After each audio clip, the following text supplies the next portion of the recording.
Olá! Você acredita que eu tenho um casamento feliz? Esses dias a gente recebeu uma mensagem de um amigo nosso, Dani, falando sobre um artigo, né? Uma matéria falando sobre casamento feliz e dizendo que os casamentos em que a relação sexual acontece pelo menos uma vez por semana é considerado um casamento feliz.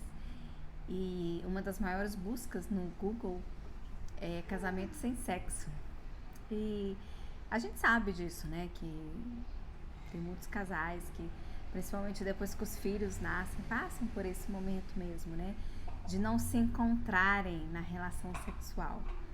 A doutora Filó já falou várias vezes que o maior índice de separação tá até os meninos fazer o primeiro filho, né? Fazer 3 anos de idade. E tem muito a ver porque os casais se perdem um pouco nessa questão da relação sexual. E eu fiquei pensando muito assim, tudo é muito justificável, né, gente? Porque a gente sabe que quando uma criança chega na sua casa, tudo muda, a rotina muda e realmente a mulher acaba ficando mais tempo mesmo com o filho, é normal, é natural, né? E às vezes ela esquece um pouco a relação a dois. Mas é interessante porque às vezes a gente não pensa nas outras coisas que também afastam o casal. Recentemente eu tive a experiência de ficar 3 dias sem celular, né? E foi engraçado que quando eu levei meu celular pro Cris, ele pegou meu chip e falou assim: olha, quer levar o chip para você poder colocar no outro celular? Eu falei: não, Cris, eu não tenho outro celular, eu não vou colocar o chip em outro celular. E ele virou e falou assim: olha, tem gente que vem aqui que nem deixa o celular para arrumar, porque não pensa que vai ficar, quando pensa, né, que vai ficar sem celular, não dá conta, né? Eu falei com ele: não, eu vou dar conta e tudo. E eu saí de lá rindo até, mas de nervoso, né? É o que eu fiquei pensando assim, né? Será que eu não vou dar conta de ficar sem celular? E assim, foi uma experiência muito bacana. Eu adoro o celular, né, gente? Tá aí o celular fofo, delícia. Mas eu realmente acho que não é bem assim, né? A gente consegue ficar sem celular. Mas todas as vezes que eu assisti aquelas palestras, sabe, de psiquiatra, psicólogo, neurocientista, cientista, essas pessoas que fazem pesquisas e falam que o celular é como uma droga, né? Tipo uma cocaína que a gente vicia e tá fazendo muito mal pra gente. Eu sempre achei isso muito radicalismo, assim, de verdade. Eu nunca achei isso uma coisa muito séria. E nesses 3 dias que eu fiquei sem celular, eu vi como que isso realmente é verdade, sabe? E não é nem pelo uso. Sabe aqueles relatórios que a gente recebe todo domingo? O meu uso é de 1h20, 1h40, e não é muito, porque eu fiz um curso de marketing digital e lá foi divulgada uma pesquisa que a média dos brasileiros são de 9 horas por dia. Então, assim, 1h40 é muito, muito, muito menos, né, da média. Mas eu descobri uma coisa que acontece comigo. Sabe aquela espiadinha? Muito. E aí, assim, várias vezes ao dia eu tô fazendo alguma coisa e eu me distraio. Eu vou lá dar uma espiadinha no celular. E essa espiadinha me dispersa, me distrai. E aí, esse retrabalho, né? Que aí você volta para aquilo que você estava fazendo, isso daí é muito tempo que a gente perde e a gente não tem noção. Eu não acredito em coincidência, né? Junto com a falta do celular, eu li um livro que já estava na minha estante que chama A Única Coisa, um livro maravilhoso, eu acho que todo mundo tinha que ler, porque é um livro que ele é muito voltado, inclusive, para quem ainda não sabe o seu propósito, é muito legal. E ele fala exatamente isso, sobre a única coisa a fazer. E quando eu estava lendo esse livro, eu percebi como que a gente realmente se dispersa na vida e sabe aquela coisa, deixa a vida me levar. Gente, adoro, adoro, de verdade, Zeca Pagodinho. Eu gosto, eu canto, eu danço as músicas dele.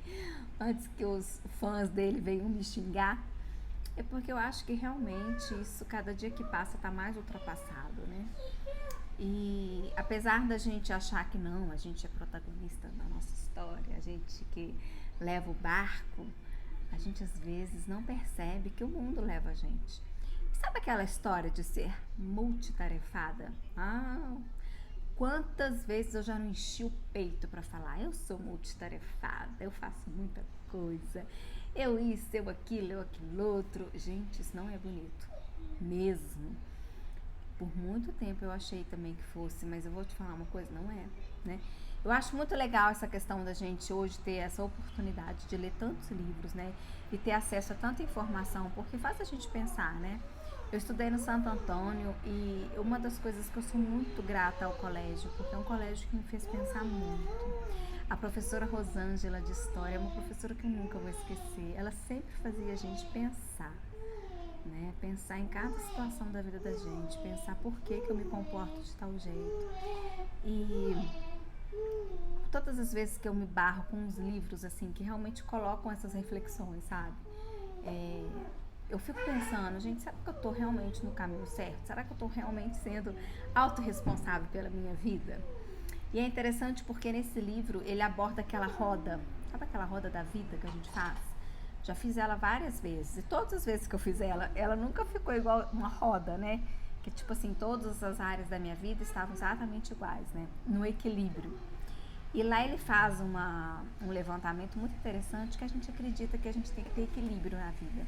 Gente, eu não conheço ninguém de verdade que tem equilíbrio. Equilíbrio no seguinte sentido: a gente tem dois extremos e o centro seria o equilíbrio. Em alguns pontos da vida da gente, a gente pode até conseguir saúde, espiritualidade, qualidade de vida, social, enfim, mas tem coisa que às vezes a gente não vai estar tendo aquele equilíbrio. E ele usa muito a palavra balanceamento. E como é importante a gente pensar nisso, né? Na verdade, a gente tem que balancear. Nem sempre a gente vai estar nos extremos e nem sempre a gente vai estar no eixo, no meio ali, né? E tá tudo bem, né? A gente tem que entender qual é a única coisa importante pra gente fazer. E foi tão interessante que eu li esse livro num momento em que eu não tinha celular, né? Não estava tendo aquela distração. Eu fiquei extremamente focada na vida, na família, no cuidado com as crianças. Junto com isso veio o coronavírus, né? E aí a gente tá vivendo essa quarentena, que nem sei se é só quarentena, né? Mas assim, eu comecei a perceber exatamente como a gente realmente se dispersa. E sem perceber, né? A gente vai indo na manada, na boiada, a gente vai indo nesse mundo que faz a gente acreditar que o certo é ser multitarefado.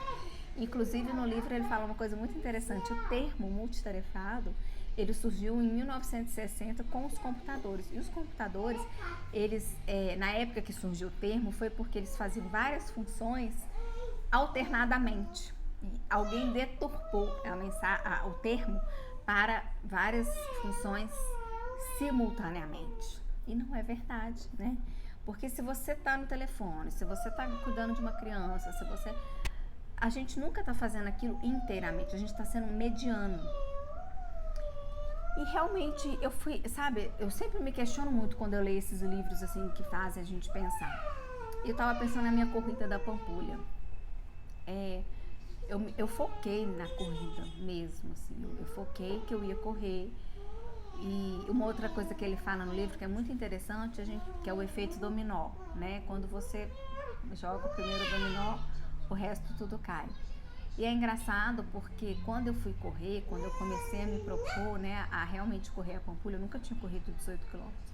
O que eu tinha corrido era 15 quilômetros na esteira e 12 quilômetros na rua. E é muito diferente, quem corre sabe, correr 15 quilômetros na esteira é uma coisa. Correr, né, é muito diferente de quem corre na rua 15 quilômetros. Então eu fui pra corrida sem ter corrido nem 15 nem 18. Eu tinha corrido no máximo 12 quilômetros na rua. E eu comecei a perceber exatamente isso, que o mais importante na vida de verdade é o primeiro passo. Eu já falei isso aqui outras vezes. Às vezes a gente quer umas coisas extraordinárias na vida da gente, coisas mirabolantes, mas a gente não dá o primeiro passo, né? E a gente fica de verdade esperando a varinha mágica, mas não adianta, vem da gente. E o primeiro passo, às vezes, é você correr 100 metros, né? Não tem problema, você vai correr 100, depois 200, depois 500, depois 1 quilômetro, 2 e por aí vai. Deslancha, é o efeito dominó. Correu 100 metros, vai correr 18 quilômetros, não tem como.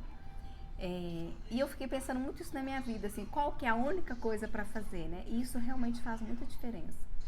Porque quando você foca, e o foco significa você pensar naquela única coisa para fazer, as outras coisas se tornam desnecessárias ou com não tanta importância. E quando eu fiquei esses 3 dias sem celular, foram 3 dias assim, que eu vivi, na verdade, a vida, né? A essência. Então, assim, gente, nós transamos todos os dias. Eu brinquei com uma amiga esses dias. Se algum casal falar assim comigo, a gente não tá transando, eu vou falar que desliga o celular por 3 dias. Vocês vão transar todos os dias.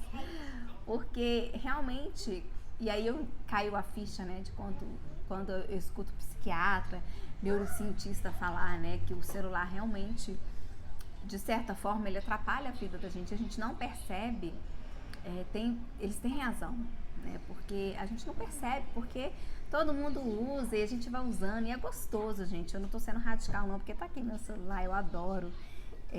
Inclusive, não vou deixar de usar, não é essa a questão, mas é saber usar, né? Eu falei com o Gedeon assim, amor, agora eu vou fazer reunião com o celular, né? Tipo assim, eu vou colocar horas do dia em que eu vou lá nele para poder ver e mexer e tudo, porque é gostoso e é uma ferramenta de comunicação, uma ferramenta de sobrevivência, uma ferramenta de trabalho, a gente precisa de usar. Não é essa a questão, não é radicalismo, né?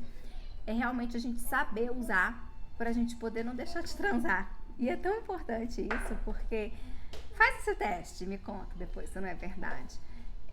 Às vezes a gente fica tão imersa ali no celular, com tanta coisa, tanta informação, e a gente deixa de viver aquilo que é importante. Sabe aquela coisa de que tudo importa? Na realidade, não é. Quando você se vê esse tempo de coronavírus, a gente tem vivido muito aqui em casa aquele filme Lagoa Azul. Quem não é da década de 80 não vai saber que filme é esse, né? Mas como eu nasci em 83, é um filme muito legal e vale a pena assistir, apesar dele ser antigo, porque o filme retrata a sobrevivência, né? Retrata a gente viver a gente, né, por si só. E é um filme muito legal, assim, que na época, inclusive, ele foi polêmico. Parece ridículo, mas na época eu lembro que foi polêmico porque achavam as cenas muito assim, a Brooke, né, Brooke Fields, se eu não me engano, ela tava nua, né, quem vê o filme vai falar, nua? Como assim? Ela tá até com muita roupa, porque hoje em dia o mundo é outro. Mas foi um filme muito legal de assistir, eu lembro quando eu assisti, porque ele retrata a essência, né? Aquele casal, depois com os filhos, aquela família ali, vivia a essência, a sobrevivência, né? O mundo do homem das cavernas. E agora que a gente está vivendo esse enclausuramento, né? Que a gente tem que ficar dentro de casa, é muito isso. É a gente viver a nossa essência, né? A gente não tem muita roupagem, a gente não tem muita maquiagem, a gente tem muita máscara, é viver a essência ali mesmo, dia a dia, tá ali com a família, mesmo que home office, né, mas a gente tá ali, tendo que viver a gente com a gente mesmo. E foi muito interessante quando eu assisti esse filme, e aí eu lendo esse livro, a única coisa a fazer, eu pensei muito nisso, né, que quando a gente vive um momento como esse, de enclausuramento, de voltar para dentro de si, de essência, é muito importante a gente pensar exatamente em quem somos. Sabe aquela perguntinha que a gente faz de vez em quando? Quem eu sou, né?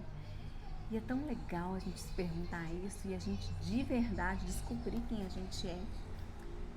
O autoconhecimento, consciência é a vida da gente. Eu vou falar sempre isso porque para mim isso faz muita diferença mesmo. A gente saber para onde vai, a gente saber o que a gente quer, a gente saber o que a gente está fazendo nesse mundo, é tudo. Eu nunca esqueço daquela pesquisa que virou um vídeo, que na realidade é um livro, né? Eu não lembro o autor. Eu não li o livro, na realidade eu vi o vídeo falando do autor do livro, que fala daqueles 5 maiores arrependimentos das pessoas quando elas estão para morrer, no leito de morte. E eu lembro que o primeiro, isso me marcou muito, era você não ter vivido a vida que você queria viver, mas viver a vida para os outros. E a gente, infelizmente, se a gente não para pensar, a gente vive a vida para os outros. A gente realmente esquece da gente, né? A gente esquece de voltar para dentro da gente, esquece de comunicar com a gente, esquece de comunicar com a família, quem a gente é. Você já parou para pensar quem você é? De verdade, na essência. Não tô falando cargo, não, eu tô falando quem você é. É tão importante fazer essa pergunta, escreve. Eu sou, olha para aquilo ali, vê quem é você e viva. saber o nosso propósito, gente, eu acho que tinha que vir em aula de escola, né? Qual é o seu propósito? Porque viver uma vida na superficialidade, viver uma vida acordar, dormir, trabalhar, né? É sem lógica. A gente precisa realmente entender quem somos, de verdade. Saber quem a gente é, saber para onde a gente vai, saber qual a única coisa que a gente tem para fazer. E nesses 3 dias que eu fiquei sem celular, foi muito importante. Porque além de transar todos os dias, né, que é bom demais, gente, fala a verdade. Eu também vivi muito com os meninos e eu entendi, por exemplo, às vezes eu tava brincando com eles, aí eu ia lá no banheiro, comer alguma coisa, eu ia dar uma espiadinha no celular, né? Eu distraía e ficava lá um tempo. Aí quando eu voltava, eles não estavam brincando daquilo mais, eu perdi aquele momento. Eu lembro da Milene no curso de Bíblia, que ela falava do Kairos, que é o tempo da graça. Gente, que oportunidade que a gente tem todos os dias de viver o tempo da graça. O tempo da graça é isso, é o aqui e o agora, né? Você viveu o presente aqui e agora, sem dispersão, sem distração. É eu e você aqui, nós dois, né? Podendo tá vivendo esse momento, você me escutando e de certa forma alguma coisa fazer sentido para você, te despertar para alguma coisa, né? O meu objetivo maior nesse canal Mãe Livre Feliz é exatamente isso, é despertar as mães pro propósito principal delas, né? Qual é o propósito de vida delas? Por que a gente está aqui, por que a gente se tornou mãe, independente do desafio que é ser mãe, educar, criar, sabe, a gente tem uma missão desafiadora, mas a gente tem uma missão muito bonita, né? E eu esses dias até escutando a palestra da doutora Rosana. Oi, amor. Oi? Emanuel, dá pro seu irmão? A gente tem uma missão muito bonita, né? Muito bela mesmo, assim, de poder... Oi, amor. Emanuel. Pode ir lá, amor. A gente tem uma missão muito bonita mesmo, muito desafiadora, né? De educar, de criar, de ter paciência, mas principalmente de tornar essas crianças adultos que vão fazer a diferença, né? Às vezes, se a gente não conseguiu fazer essa diferença, que pelo menos eles façam, né? E é tão importante a gente ter essa oportunidade, né? É tão importante a gente poder amar, dar afeto, dar carinho. E eles nos ensinam tanto, né? Vamos combinar? Nesse livro, eu até li uma historinha, eu vou ler pra vocês, muito legal mesmo, que ela fala assim, ó. Certa noite, um menino pulou no colo do pai e sussurrou: Pai, a gente não passa muito tempo juntos. O pai, que amava muito o filho, sabia que ele tinha razão e respondeu: Você tem razão, eu peço desculpas, mas prometo que eu vou recompensá-lo. Já que amanhã é sábado, por que não passamos o dia inteiro juntos? Só você e eu. Fechado o plano, o menino foi para a cama naquela noite com um sorriso no rosto, imaginando o dia seguinte, animado com as possibilidades das aventuras que ele viveria com o pai. Na manhã seguinte, o pai acordou mais cedo do que o habitual. Queria certificar-se de poder ainda desfrutar o ritual de tomar uma caneca de café lendo o jornal antes que o filho acordasse. Todo animado e pronto para brincar.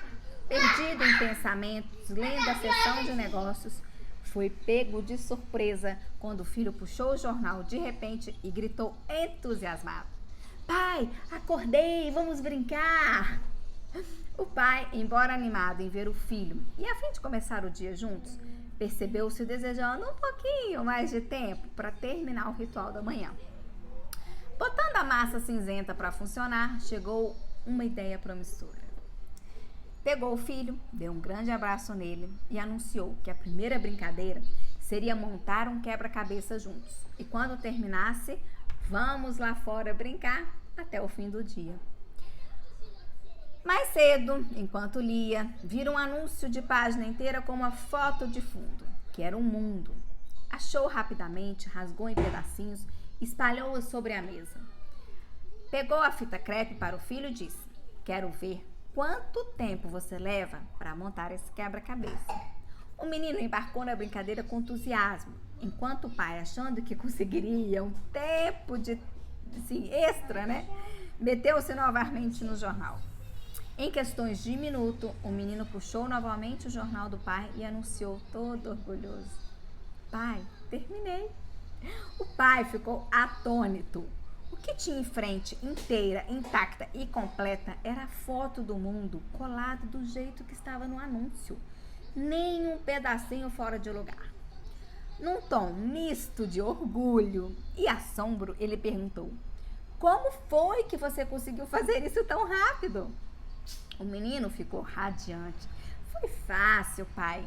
Não estava conseguindo no começo. Pensei em desistir, porque estava difícil. Mas eu coloquei um pedaço no chão. E porque o tampo da mesa é de vidro, olhei por debaixo dela e vi que atrás tinha a foto de um homem. Isso me deu uma ideia. Quando montei um homem, o mundo se arrumou junto. É uma história muito legal e assim, tem tanta coisa pra gente aprender, né? E não vou entrar no mérito da questão do pai querer ter um tempo, tomar um café tranquilo, não vou entrar na questão de nada disso, de tempo de qualidade, essas coisas que a gente sabe. Mas a questão é, molde-se e o mundo inteiro se arruma. Essa eu acho que é a maior lição que a gente pode ter dessa história. Quando a gente volta para dentro da gente, quando a gente internaliza, quando o homem vive o sucesso interno, ele é autorresponsável, quando o homem sabe para onde ele vai, o que ele quer, quando o homem se constrói, o mundo todo se constrói. Molde-se e o mundo inteiro vai se arrumar. Eu acho que não tem mensagem mais importante pra gente do que essa, principalmente nesse momento em que a gente tem que se enclausurar. Eu acredito muito que tudo isso que a gente está vivendo é uma oportunidade que a gente tem pra gente poder se moldar. Eu tenho certeza que todos nós, eu me incluo nessa, temos muitos comportamentos que a gente precisa melhorar.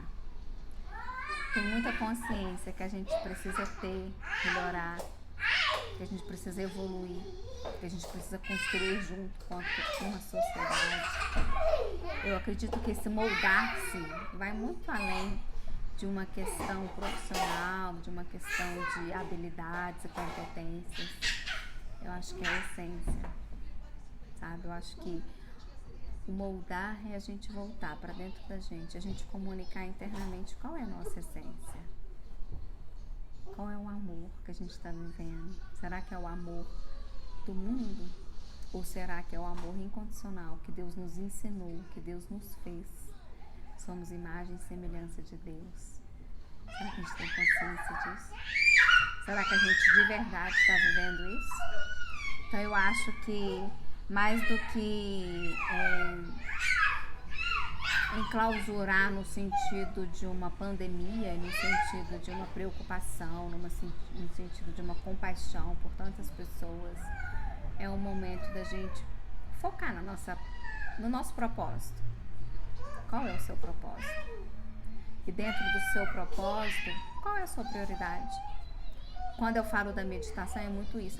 Uma das coisas mais importantes, se eu tivesse que falar para alguém assim, por que a meditação, eu falaria ordenar a prioridade. A meditação, ela traz isso. Quando você medita, você ordena a sua prioridade. E aí você não perde tempo. Não perde tempo de verdade. Com as espiadinhas. Você não perde tempo fazendo aquelas coisas que a gente acha que tem muita importância, mas não tem, né? E por mais lindo que seja, eu adoro rede social, eu adoro Instagram, Facebook, YouTube, a gente gosta, isso é gostoso, mas isso não é o mais importante, né? E nada mais oportuno do que esse momento pra gente entender o que é o mais importante. Qual é a única coisa que você tem para fazer hoje? Pensa nisso. É muito importante a gente pensar nisso, viver isso e depois me conta se isso não vai ser aquele efeito dominó que vai trazer para sua vida alegria, liberdade, felicidade e vontade de acordar todos os dias sabendo que não importa as circunstâncias, importa o motivo pelo qual você foi criado e que você está aqui. Um beijo, fica com Deus e até a próxima.